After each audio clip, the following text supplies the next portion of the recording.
Assalamu alaikum. Donc aujourd'hui on est avec la séance 5 du cours de S5 SMC. Donc on était resté au chapitre 3, donc électrode, pile électrochimique.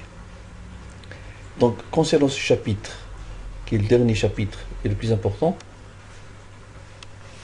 donc on va commencer tout d'abord. Donc en ce qui concerne la réaction aux électrodes, donc c'est bien indiqué là, voir cours de S3, parce qu'on n'a pas le temps pour revoir tout ce que vous avez déjà vu en S3 concernant la notion d'électrode, potentiel d'électrode. Donc vous verrez, donc vous êtes obligé de revoir le cours de S3, voir les définitions de différents types d'électrodes, parce qu'on aura besoin pour entamer la partie pile électrochimique. Donc vous savez bien qu'une pile électrochimique, c'est une combinaison d'électrodes. Ben, si je ne connais pas la nature d'électrode, le type d'électrode, donc je vais me tromper sûrement dans l'interprétation des piles électrochimiques. Donc tout ce qui concerne les électrodes, différents types d'électrodes, calcul de potentiel d'électrodes et tout ça, donc vous essayez de revoir le cours de S3 que vous avez déjà vu concernant ces notions-là. Pile électrochimique. Donc on définit une pile électrochimique comme étant un dispositif au sein duquel les réactions électrochimiques qui vont se dérouler, oxydation à l'anode, réduction à la cathode, vont être destinées à produire de l'énergie électrique. Donc c'est un dispositif qui va nous fournir de l'énergie électrique. Donc ça c'est la pile électrochimique. Cas de la pile Daniel. Donc on va commencer par le cas le plus classique. C'est le cas de la pile Daniel.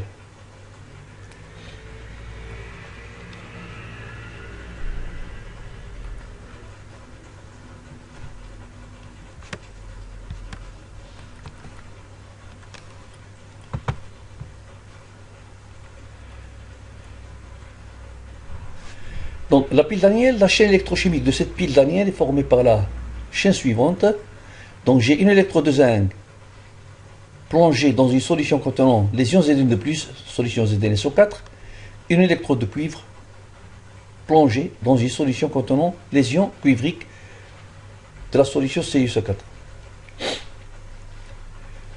Donc vous savez bien que les réactions aux électrodes sont des réactions qui sont spontanées dans le cas des piles.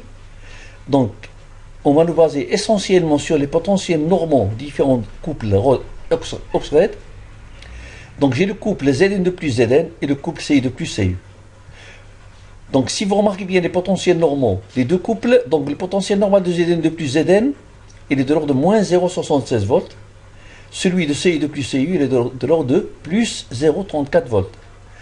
Donc plus la valeur de potentiel est faible, plus le couple a tendance à imposer son réducteur. Parce que le réducteur le plus fort appartient au couple ayant la valeur la plus faible potentielle. Et plus le potentiel est élevé, plus il va imposer son oxydant. Donc c'est le zinc qui va donc être imposé comme réducteur. Donc c'est le zinc qui va libérer les électrons au sein de la solution. Qui va libérer les électrons. Les électrons vont passer à travers le fil électrique pour regagner la cathode. Et puis, le Zn va se transformer en Zn de plus. Donc, je vais avoir enrichissement du compartiment anodique en Zn de plus. Donc, les électrons, une fois transférés par les fils vers la cathode, donc ils vont interagir avec les ions Ci de plus. Ils vont faire réduire Ci de plus au niveau de la cathode sous forme de cuivre métallique. Donc vous remarquez bien que cette chaîne électrochimique est formée par des tirés en bleu, vous remarquez bien. Donc ces tirés en bleu en très plein représentent la séparation des phases, donc entre phase métallique et phase en solution. Et puis le trait en pointillé représente la paroi poreuse chargée de retarder la diffusion des deux solutions de cuivre et de zinc. Donc c'est une paroi poreuse qui permet de séparer les deux compartiments anodiques et compartiment cathodique. Donc, dans le cas de la paroi poreuse, il va empêcher le passage des ions. Donc, je n'aurai pas contact mutuel des deux solutions, mais j'aurai passage du courant. Mais elle laisse le passage du courant. Mais lorsque la pile va divider, Donc on aura un excès de, comme je viens de signaler, j'aurai un excès de Zn de plus sur le compartiment anodique et un défaut de Ci de plus parce que je vais réduire Ci de plus au niveau du compartiment cathodique. D'où déplacement. Donc puisque j'ai un excès de cation à gauche par rapport au compartiment de droite, donc j'aurai déplacement des ions, des cations vers le compartiment, donc vers la droite. Et puisque je vais avoir un excès de ions SO4 de moins, puisque je consomme Ci de plus, vous savez bien qu'à l'instant initial, j'avais le compartiment anodique autant de Zn de plus que de SO4 de moins, et aussi j'avais autant de Ci de plus que de SO4 de moins, le compartiment cathodique. Donc lorsque la pile est vide, donc puisque je transforme Zn en Zn de plus, donc je fais augmenter la concentration des cations l'anode, donc vis-à-vis des anions bien sûr, et puisque je consomme les cations, le compartiment de droite, donc je vais avoir un défaut de cation par rapport aux anions. Donc à gauche, je vais avoir un excès de cation, et à droite, je vais avoir un excès d'anions.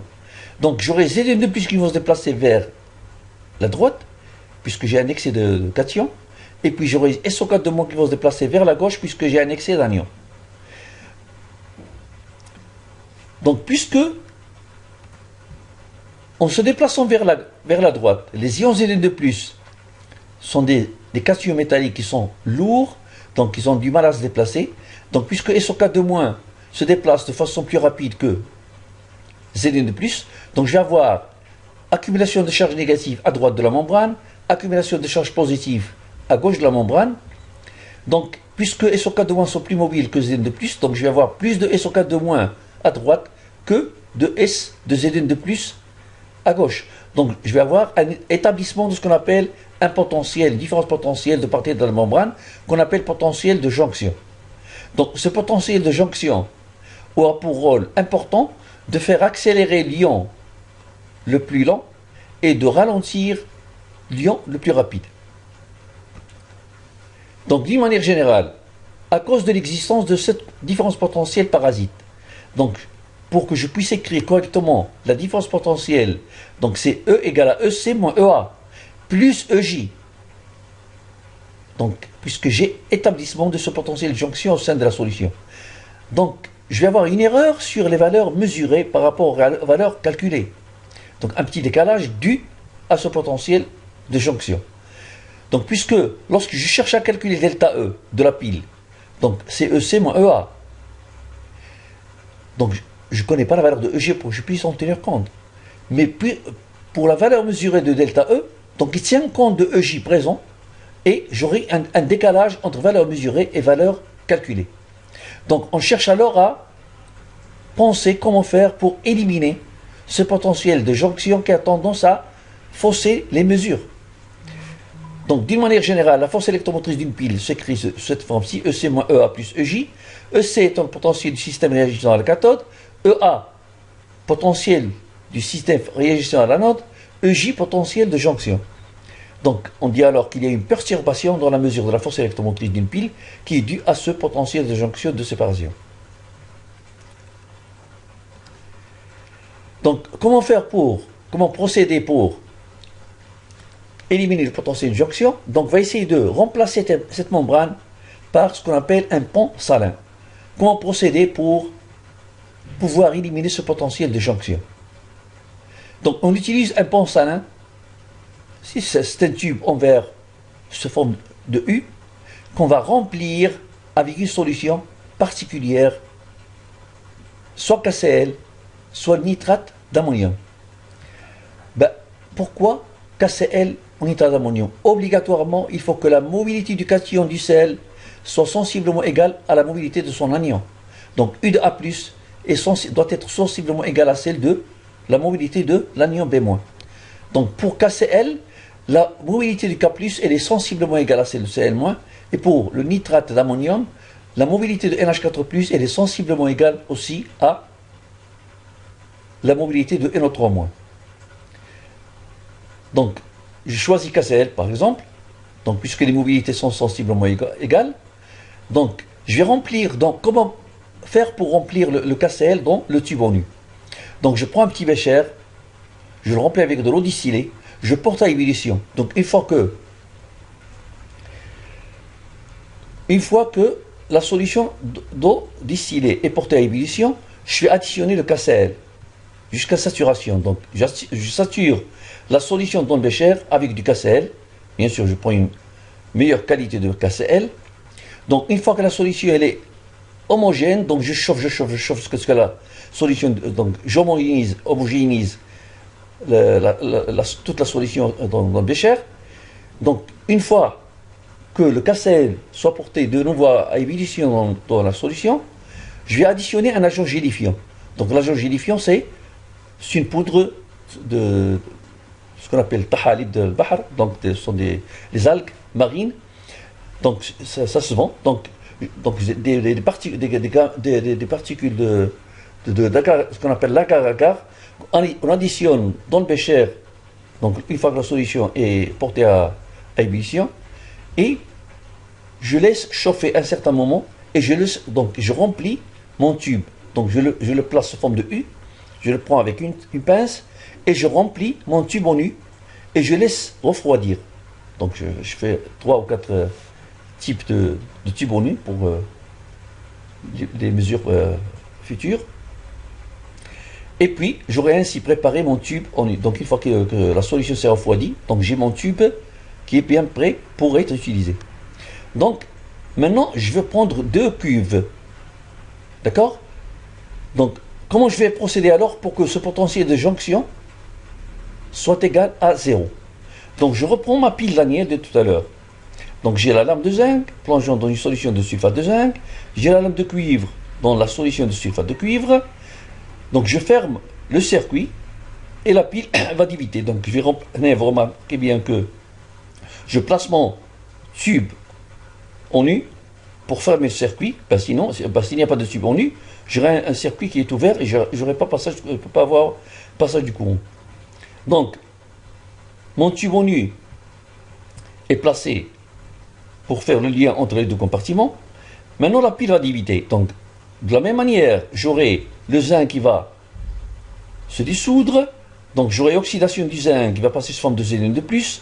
Donc j'ai la concentration de Zn de plus qui va augmenter le compartiment anodique. Les électrons accumulés vont être transférés par les fils métalliques jusqu'à arriver au niveau du compartiment cathodique. Au niveau de la cathode, les ions Ci de plus vont interagir avec les électrons pour faire déposer du cuivre sur la lame de cuivre. Donc, vous remarquez bien que, de la même manière, je vais assister à une augmentation de la concentration de cations sur le compartiment anodique, une diminution de la concentration de cations sur le compartiment cathodique, augmentation, normalement j'aurai un excès des ions sulfate vu que je consomme Ci de plus, vis-à-vis de SO4 de moins là qui devient en défaut parce que je produis Zn de plus. Donc j'aurai un excès de cation à gauche, un excès d'anion à droite. Donc puisque j'ai un excès de cation à gauche, donc j'ai le KCl, donc un excès de cation, donc j'aurai les Cl- qui vont se déplacer vers la gauche pour essayer, parce que j'ai un défaut d'anion par rapport au cation, donc les Cl- ils vont arriver donc pour essayer de rétablir l'électroneutralité. Donc j'ai établissement d'un potentiel de jonction EJ1 dans ce bout-là dû au déplacement de Cl-. Donc là, il y a normalement le compartiment de droite, puisque j'ai un défaut de cation, donc les K+, au contraire, vont se déplacer vers la droite pour essayer de rétablir l'électroneutralité de même. Donc création d'un potentiel EJ2. Donc puisque la vitesse de déplacement de K+, vers la droite est égale à la vitesse de déplacement de Cl- vers la gauche, j'aurai EJ1 en valeur absolue qui est égale à EJ2. Et en valeur algébrique, puisque est négatif et positif, donc j'aurai un potentiel de jonction global qui est égal à EJ1 moins EJ2. Donc potentiel global EJ égale à 0. Donc ça c'est la manière qu'on utilise pour pouvoir éliminer ce potentiel de jonction. Donc je peux alors écrire que une fois que j'aurai utilisé ce pont salin, je peux alors écrire que delta E égale à EC moins EA et EJ qui devient sensiblement égal à 0. Donc si j'aurais à remarquer les réactions aux électrodes, donc à la cathode, on avait réduction, donc Cu de plus 2 électrons, j'écris en équilibre qui donne Cu, ça donc Néa constitue la demi-pile, et puis le Zn qui va s'oxyder en donnant Zn de plus 2 électrons, ça constitue la deuxième demi-pile. L'assemblage de ces deux demi-piles constitue ce qu'on appelle la pile. Donc, les deux solutions, sulfate de zinc et sulfate de cuivre, sont connectées au moyen d'un pont, qu'on avait schématisé tout à l'heure. Quand on a une solution concentrée d'un électrolyte tel que KCl, gélifié dans l'agar-agar, ce que je vous ai dit tout à l'heure, pour empêcher son écoulement, on choisit de préférence KCl parce que les ions K plus Cl diffusent sensiblement à la même vitesse. Quand on ferme le circuit, après y avoir intercalé un aminopermètre, on constate que l'électrode de zinc se dissout, alors que du cuivre se dépose sur l'électrode de cuivre. La solution de zinc devient plus concentrée en ions Zn de plus, et celle de cuivre plus diluée. Des électrons circulent depuis l'électrode de zinc à travers le circuit extérieur, et des ions Zn de plus se forment à mesure que l'électrode de zinc se dissout. Donc j'ai oxydation du zinc à l'anode, qui va passer sous forme de Zn de plus, les électrons transférés par le fil électrique, qui vont arriver vers la cathode. Ces électrons circulent vers l'électrode de cuivre, à mesure que le cuivre se dépose, parce que je réduis le Ci de plus en présence de ces électrons transférés pour faire déposer le cuivre métallique sur l'électrode de cuivre. La réaction globale de réduction, c'est Ci de plus Zn qui donne Zn de plus Cu. Vous remarquez bien, la réaction globale, il n'y a pas d'intervention d'électrons. Vous remarquez bien comme si les électrons vont être interchangés entre l'oxydant du premier couple et le réducteur du deuxième couple, et j'aurai l'oxydant du premier se transforme en son réducteur, et le réducteur du deuxième couple se transforme en l'oxydant correspondant.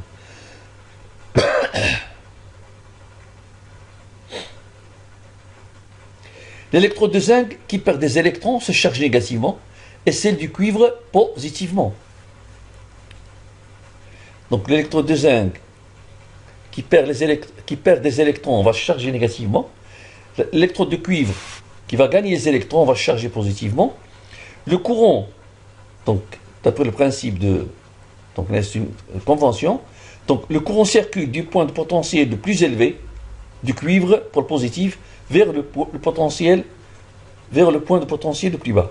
Donc si vous remarquez là, donc si les électrons circulent de l'électrode de zinc vers l'électrode de cuivre, donc par convention, on écrit que le courant circule en sens opposé des électrons, donc il va passer du pôle plus vers le pôle moins.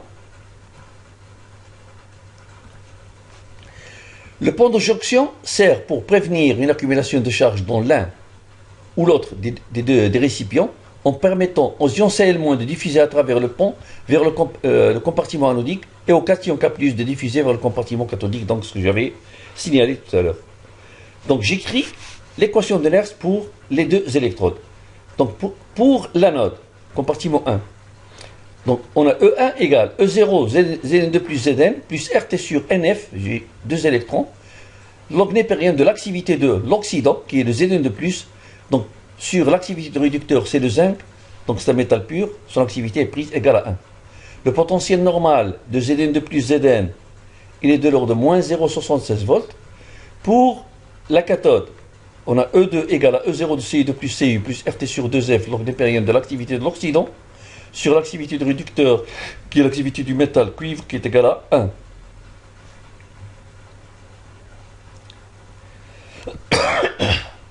Donc le potentiel normal du couple Ci2 plus Cu, il est de 0, plus 0,34 volts. Donc, si je calcule la variation d'enthalpie libre de la réaction de pile, donc je vais remarquer que delta G égale au travail électrique, donc c'est égal à la charge multipliée par le champ électrique. Donc, vu que les électrons passent spontanément de l'anode Zn vers la cathode Cu, on dit alors que l'énergie potentielle des électrons dans l'anode est supérieure à celle des électrons dans la cathode, puisque les électrons passent de l'anode vers la cathode. Donc, j'écris alors que l'énergie potentielle des électrons à l'anode est supérieure à l'énergie potentielle des électrons à la cathode. Donc, si j'élimine les moins avec la charge de l'électron, donc j'inverse ce signe-là, je dois avoir alors EA, ou le EC, qui doit être supérieur à EA.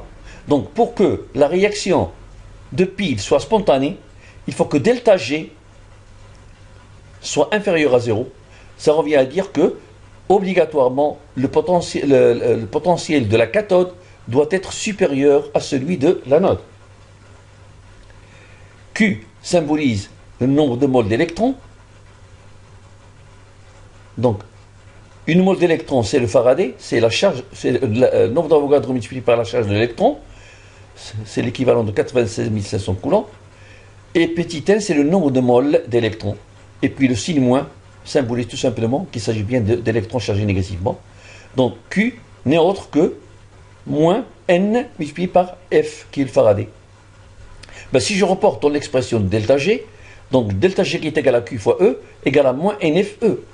Donc ça, c'est delta G d'une pile, la variation de d'enthalpie libre d'une pile, c'est égal à moins NFE. Donc j'avais bien dit que pour qu'une réaction de pile soit spontanée, il faut que delta G, la variation d'enthalpie libre d'une réaction doit être inférieure à 0. Ceci implique que EC doit être supérieur à EA. Je peux de même procéder par calcul de delta G qui est égal à la somme des potentiels chimiques des produits moins celle des réactifs. Donc si je considère la réaction de pile, Ci de plus Zn qui est dans Cu plus Zn de plus, donc delta G égale potentiel chimique de Cu plus potentiel chimique de Zn de plus moins potentiel chimique de Cu de plus moins le potentiel chimique de Zn. Je connais bien la relation qui relie potentiel chimique et potentiel chimique standard. Donc potentiel chimique égale potentiel chimique standard plus RT log népérien de l'activité de l'ion en question, de l'élément en question. Donc si je l'écris pour Zn de plus, donc c'est nu0 de Zn de plus RT log népérien de l'activité de Zn de plus pour Cu. Nu0 de Cu plus RT log népérien de l'activité de Cu pour Zn de même et pour Cu de plus. Maintenant je vais rassembler les termes en nu0. Donc delta G égale à nu0 de Zn de plus celle de Cu moins celle de Zn moins celle de nu0 de Cu de plus RT log népérien de l'activité de Zn de plus, donc c'est bien que log de A plus log de B c'est log de A fois B, et moins, c'est si je divise, donc ça fait log de A, l'activité Zn de plus par l'activité de Cu, divisé par l'activité de Zn, multiplié par l'activité de Ci de plus. Donc ça c'est l'expression de delta G. Donc j'égalise avec l'expression de tout à l'heure qui est égale à moins NFE. Je peux alors en tirer la force électromotrice, l'expression de la force électromotrice de la pile. Donc je divise par moins NF. Donc j'écris alors, donc ça c'est l'expression de la force électromotrice de E égale à E0 moins RT sur NF log népérien de l'activité de Zn plus l'activité de Cu sur l'activité de Zn par l'activité de Ci de plus, avec bien sûr E0 qui est égal à moins nu0 de Zn de plus celui de Cu moins nu0 de Zn moins nu0 de Ci de plus divisé par NF. Donc ça c'est l'expression de la force électromotrice avec bien sûr E0 comme étant la force électromotrice standard de la pile. Donc si je considère le cuivre et le zinc comme étant des métaux purs, donc l'activité de Cu égale à l'activité de Zn égale à 1, donc l'expression va se simplifier, devient donc égale à E0 moins RT sur NF log de l'activité de Zn de plus sur l'activité de Ci de plus, et E0, et c'est tout simplement E0 cathodique moins E0 de l'anode.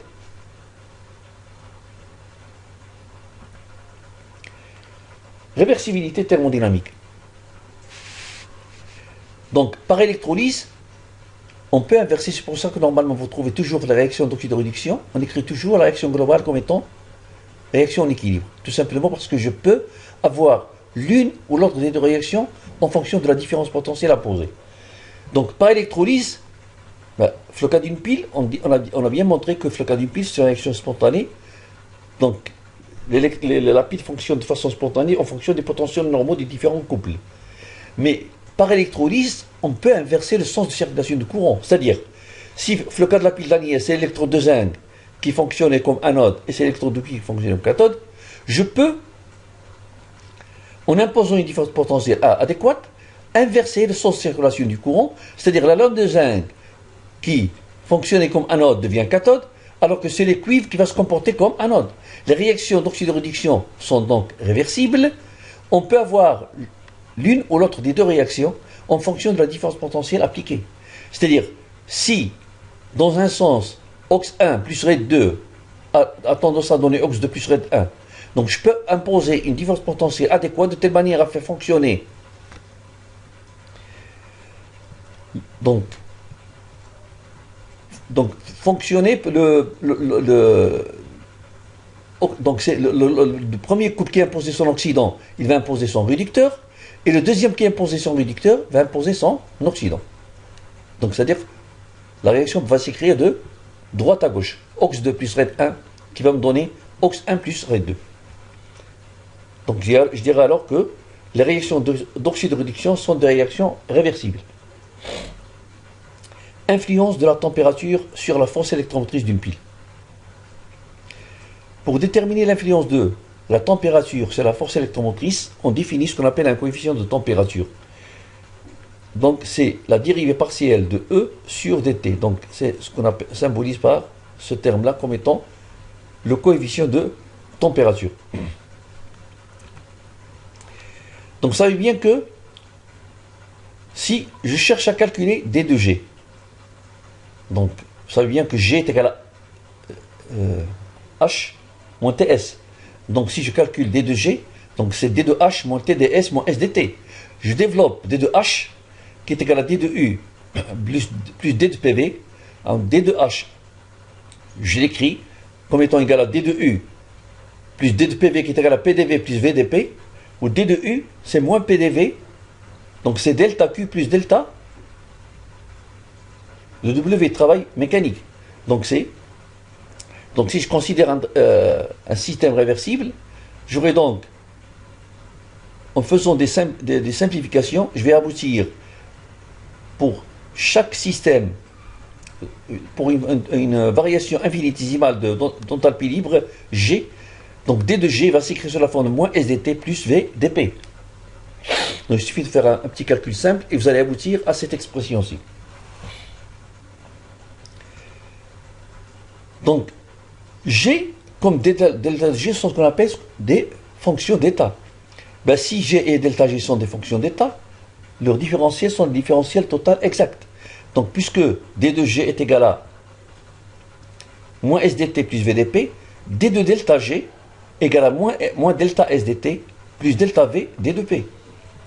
Et puisque delta G comme G est une fonction d'état, sa différentielle est une différentielle totale exacte. Donc je peux alors écrire que d de delta G, c'est sur dt de delta G à pression constante, nombre de moles constant, d de P, plus d sur dp, delta G à température, nombre de moles constant, d de P. Maintenant, si j'égalise les deux expressions de d de delta G, je peux alors en tirer que moins delta S, c'est l'équivalent de d sur dt de delta G à pression, nombre de moles constant, et que delta V, c'est l'équivalent de d sur dp de delta G à température, nombre de moles constant. Donc j'aurai ces deux expressions-ci. Donc si je prends la première, donc puisque delta G égale à moins NFE, donc si je remplace, donc j'ai donc d sur dt de delta G à pression, nombre de moles constant égale à moins delta S. Donc si je remplace delta G par son expression, c'est-à-dire dit moins NF, d de E sur dt à pression, nombre de moles constant égale à moins delta S, d'où je peux alors en tirer l'expression de ce qu'on appelle coefficient de température, d de E sur dt, donc j'élimine le moins avec le moins, c'est-à-dire dit à delta S sur NF, ce qu'on appelle coefficient de température pour une pile. Donc le coefficient de température pour une pile n'est autre que delta de S sur NF. Mais je peux faire un calcul simple pour retrouver l'expression de delta H. Je sais bien que delta G c'est delta H moins T delta S. Donc delta G, c'est moins NFE, moins T, delta S. Je peux le remplacer par son expression, c'est NF d de E sur dt. Donc je peux alors en tirer l'expression de la variation d'enthalpie en fonction de la force électromotrice et du coefficient de température.